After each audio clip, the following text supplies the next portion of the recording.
رسوله الكريم أما بعد فأعوذ بالله من الشيطان الرجيم بسم الله الرحمن الرحيم وما أرسلناك إلا مبشرا ونذيرا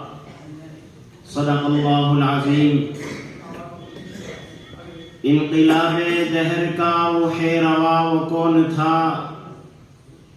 انقلاب دہر کا وہ روا وہ کون تھا باعث تخلید ہستی کن فکا وہ کون تھا وہ کہ نازا جس پہ تھا خود خالق عرش عظیم وہ کہ نازا جس پہ تھا خود خالق عرش عظیم ایسا کامل اس جہاں میں اے زماں وہ کون تھا اسٹیج پر رونق افروز علماء کرام مہمانان عظام اور اساتذہ ذی احتشام آج میں انجمن اصلاح اللسان کے اس اختتامی پروگرام میں آپ حضرات کے سامنے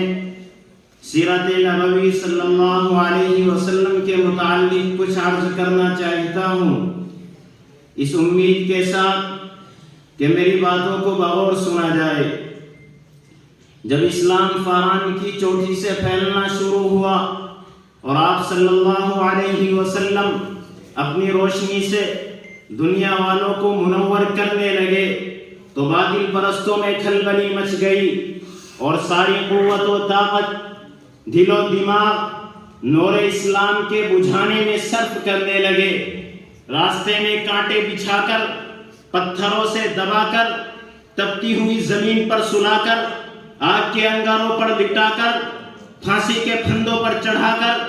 گھر بار اجاڑ کر پیارے رسول صلی اللہ علیہ وسلم کی آواز کو دبانے کی کوشش کرنے لگے مگر حق کی آواز روز بروز بڑھتی ہی جا رہی تھی حضرات سن 7 نبوی محرم کا مہینہ ہے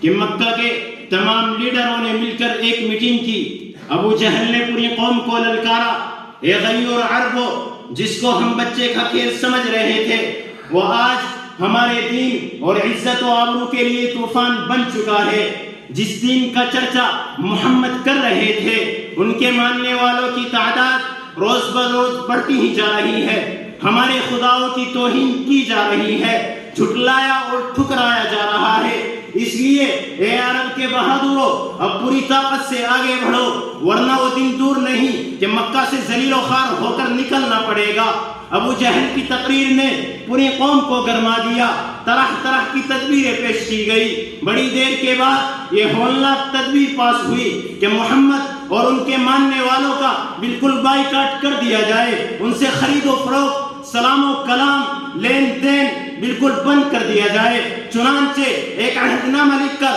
خانہ کعبہ کی دیوار پر لٹکا دیا گیا یہ پوری قوم کا فیصلہ تھا اس کے خلاف کرنے کا کسی کو اختیار نہ تھا کسی کی مجال نہ تھی مسلمانوں کو شعب ابی طالب میں بند کر دیا گیا راستے پر پہلے بٹھا دیے گئے مسلمانوں میں بچے بوڑھے جوان عورتیں سب تھی کھانے کے سامان دھیرے دھیرے ختم ہو گئے درختوں کے چھالے کھا کھا کر کانٹے چبا چبا کر دن کاٹنے لگے صرف ایک دن کے لیے پابندی ایام حج میں ہٹا لی گئی مسلمان گھاٹی سے باہر آ گئے کپڑے پھٹ گئے آنکھیں دھس گئی اور قدم لڑکھڑا رہے تھے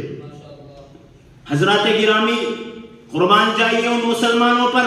جن کی زبان پر کوئی شکایت نہ تھی مسلمانوں کی خستہ حالت دیکھ کر کفار قہقہا لگا رہے تھے اور کہہ رہے تھے اے مسلمانوں کیوں تم اپنے آبا و اجداد کا دین چھوڑ کر ہلاک و برباد ہو رہے ہو تم اب بھی محمد کا ساتھ چھوڑ دو ہم تم پر سے یہ پابندیاں ہٹا لیں گے مگر مسلمانوں نے جواب دیا اے کفار سن لو ہم حق پا چکے ہیں ہم دربار محمد میں اقرار محمد کر چکے ہیں ہم پر اسرار محمد کھل چکے ہیں ہم انوار محمدی سے فیضیاب ہو چکے ہیں گفتار محمدی نے ہمیں محو کر دیا ہے لہذا ہم طوفانوں سے ٹکرا سکتے ہیں خون کا دریا بہا سکتے ہیں آپ کے بستر پر سو سکتے ہیں مگر مصطفیٰ کی رسالت کا انکار نہیں کر سکتے اس ابتلا اور آزمائش میں پورے 3 سال مکمل ہونے والے ہیں کھانے کے سامان ختم ہو گئے عورتوں کی آنکھیں دھس گئی